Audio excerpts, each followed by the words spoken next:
a questão que está se colocando é a eleição de 2026. Está todo mundo querendo olhar um pouquinho dessa agenda fiscal nesse ano e como isso encaminha para a eleição do ano que vem.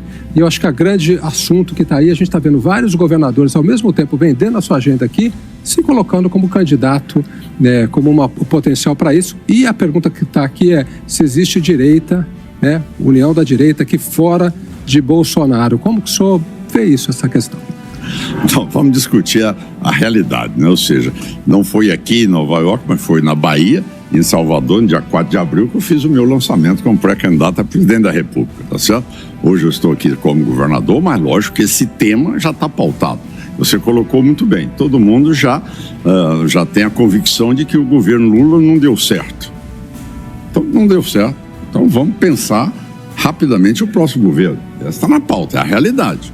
Tá certo? Não adianta você querer achar que ele vai reverter uma situação econômica hoje no país, que vai resgatar uma credibilidade diante de um processo que está a cada dia, tá certo? Um processo inflacionário, taxa de juros, escândalo do INSS. Quer dizer, isso tudo não dá tempo para ele recuperar-se. Com isso, é lógico que a pauta é a discussão de presidência da República, sem dúvida alguma. E nós estamos aqui com os governadores que todos estão hoje o quê? Discutindo se aquilo que nós fizemos nos nossos estados mostrou que nós sabemos fazer a tarefa de casa, sabemos fazer um equilíbrio fiscal, sabemos fazer segurança pública. Somos o primeiro lugar no IDEB no Brasil, o primeiro lugar na segurança pública, em transparência de contas públicas. É lógico que todos se colocam, e mais do que nunca também é que eu venho de uma trajetória de muitos mandatos. Em relação à direita, ninguém tira aqui, também ninguém é insensível a não reconhecer que o ex-presidente Bolsonaro conseguiu mobilizar publicamente a centro-direita no Brasil. Isso é uma realidade,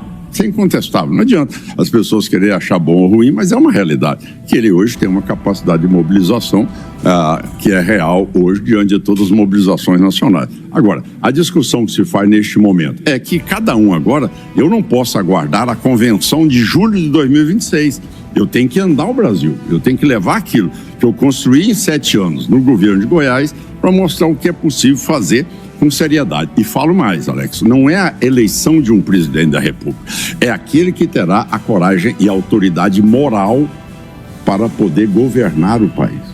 Porque a crise hoje no Brasil é por falta de autoridade da presidência da República. Então você não tem um presidencialismo, você tem um problema de uma desordem institucional instalada por ausência da presidência.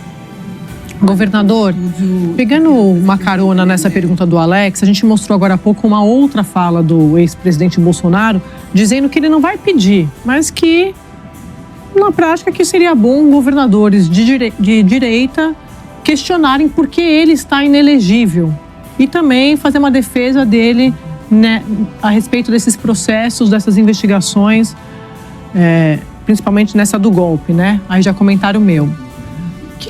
Como o senhor avalia? O senhor acha que o presidente Bolsonaro dá essa declaração porque, na visão dele, um candidato de direita só vai sair com a bênção dele? Ou o senhor acha que sim, os governadores de direita precisam sair em defesa do ex-presidente Bolsonaro?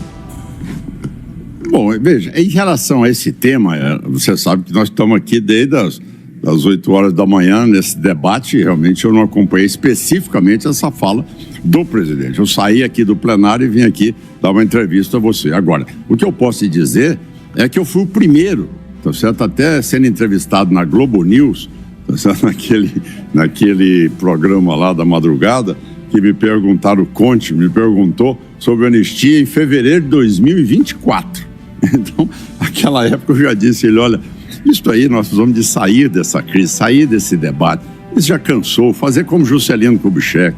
Olha, deixa eu trabalhar, deixa eu anistiar essas tentativas de golpe que tiveram comigo. Vamos pensar o Brasil, aí me dê tempo para trabalhar, não vamos ficar remoendo essa discussão aí. 2 anos e 7 e 4 meses que nós estamos falando só isso no Brasil. Ninguém fala de educação, ninguém fala de tecnologia, inovação, não, ninguém fala de... O senhor está coberto de razão, mas é porque... Ninguém fala de reforma. Enfim, a pauta é só essa que fica priorizando um debate paralelo, ao invés de nós irmos para um processo principal. O que eu entendo é que esse processo pode ser liberado e eu vejo que o Congresso Nacional caminha nesse sentido de fazer anistia. Não, mas a dúvida é porque se o senhor acha que a anistia vai ser uma condição para o candidato de direita aquele que for concorrer, que não vai concorrer sem o apoio de Bolsonaro. Eu entendo quando o senhor diz isso aí tem que deixar para trás, mas o que Bolsonaro está sugerindo é que isso tem que ser discutido para frente, para o futuro, para o candidato que, se ganhar, poderá dar essa anistia para ele. Se o senhor acha que isso vai ser uma condição, é por isso que a gente está perguntando.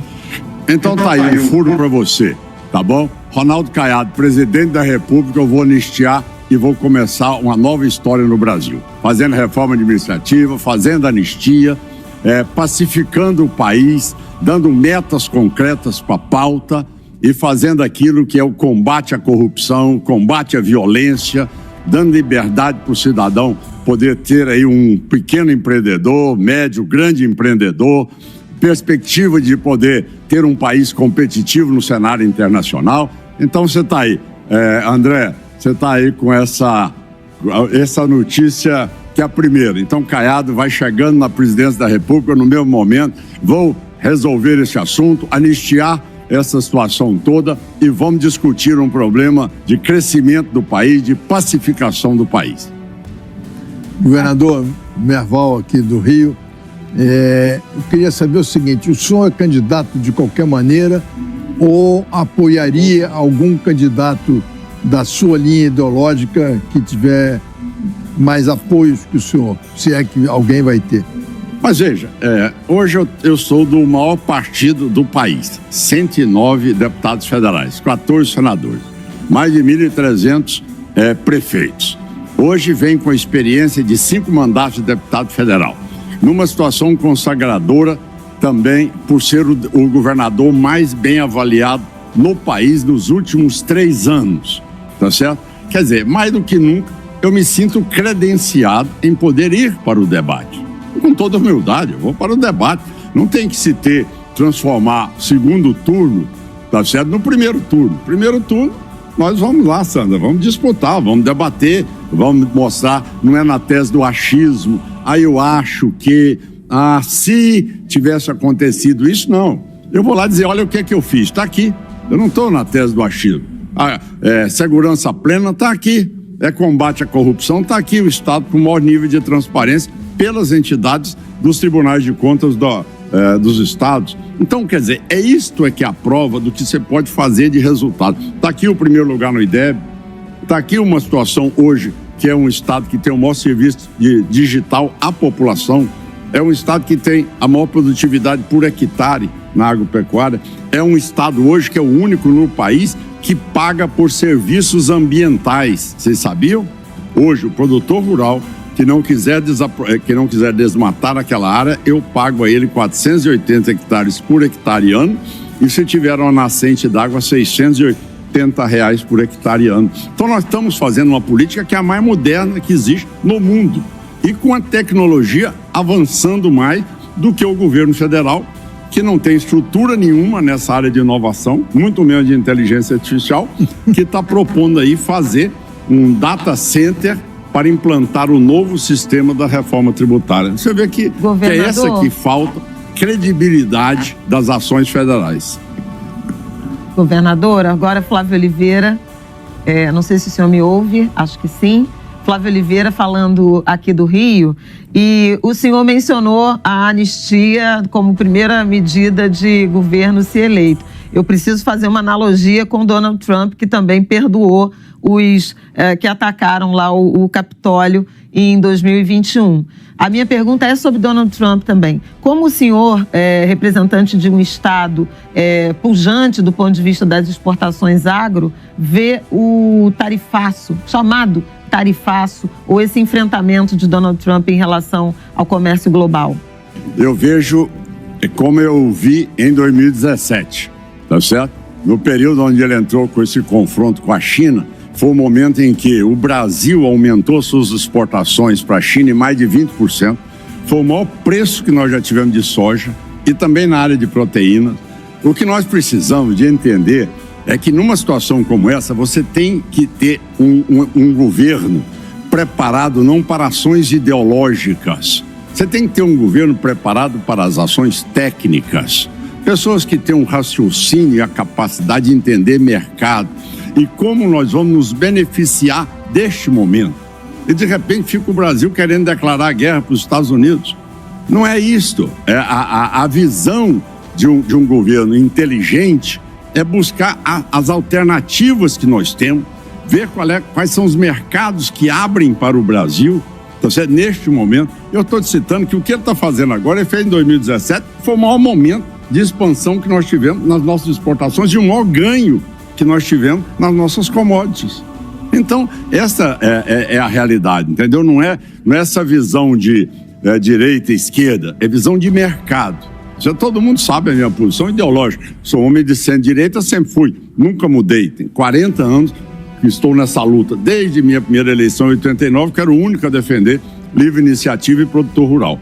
Agora tem muita gente que gosta de vestir essa camisa. Mas, voltando à pergunta, é o momento do Brasil aproveitar, abrir mercado. Nós já perdemos o mercado na área de manufaturados, essa é uma realidade, tá certo? Estamos sustentando o mercado na área da agropecuária brasileira. Se nós perdermos na inteligência artificial, aí sim vai ser uma queda de competitividade até no nosso setor primário. E o senhor, quando olha para a articulação de 2026, como que o senhor, que, como acabou de lembrar, um homem muito experiente também nas disputas eleitorais, vê esse xadrez político para 26? O senhor acha que do lado do presidente Lula estarão quais partidos e do lado da centro-direita, quais partidos? O PT não tem outro ativo. O PT não tem ativo algum. Ele tem apenas a candidatura do Lula que vai ser colocado. Sem dúvida alguma, ele vai colocar.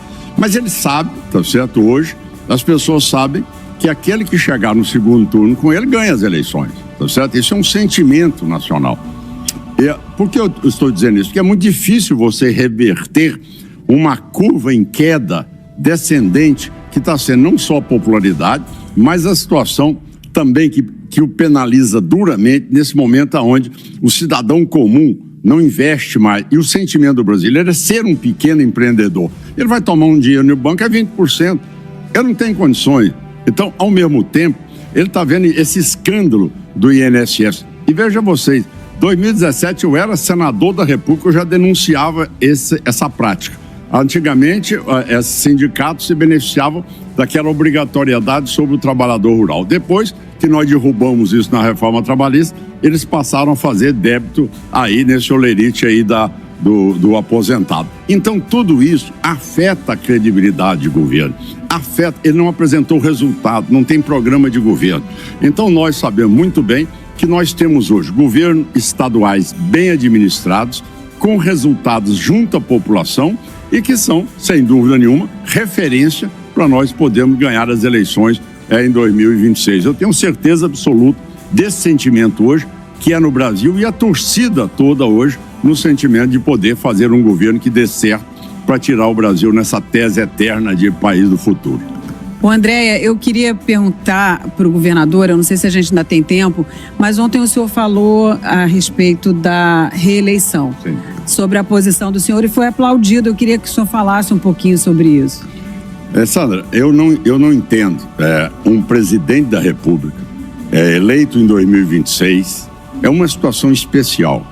Nós estamos vivendo um momento extremamente desafiador. É aquela tese, ou você tem um presidente da República com a coragem moral de poder enfrentar a realidade sem pensar em sua reeleição, ou senão você não governa o Brasil. Essa é a realidade. Se você estiver pensando em reeleição, esqueça. Você não vai governar, você vai ficar fazendo aquele enxugando gelo, faça acordo aqui, não tem acesso ao discricionário, ficou tudo com uma emenda, a situação do Supremo não senta à mesa, fica essa situação de insegurança. Não, se eu for eleito, eu fui eleito no sistema político presidencialista. Eu exerço o comando do presidencialismo. Eu não abro mão da prerrogativa. Presidente da República, no sistema presidencialista, ele tem força para dizer: eu fui eleito com este plano de governo. Quem governa sou eu. É lógico, com respeito aos poderes, mas com as diretrizes que o povo aprovou dentro da campanha eleitoral. Isso não pode ser cerceado do presidente. Então, eu já deixei claro, se for eleito, não serei, de hipótese alguma, candidato à reeleição. Eu sou candidato para poder fazer as mudanças que fiz no meu estado e que pode se fazer no Brasil com o diálogo e com a participação dos poderes para termos um país que seja eficiente e que tenha renda per capita, melhores condições de vida e de emancipação da pobreza. Veja hoje os resultados do nosso estado de Goiás competindo com Santa Catarina. Valeu demais, galera, por acompanhar até aqui. Vocês são a força que mantém esse canal de pé, firme e sem rabo preso com ninguém. E se você curte esse conteúdo sem censura, com coragem e ironia na dose certa, que tal virar membro do canal? O valor é simbólico, dá para pagar com o troco do pão, mas faz uma baita diferença pra gente continuar batendo de frente com esse sistema podre. Bora juntos nessa missão? Clica aí em Seja Membro e vem fazer parte da resistência que incomoda os amantes do 9 dedos.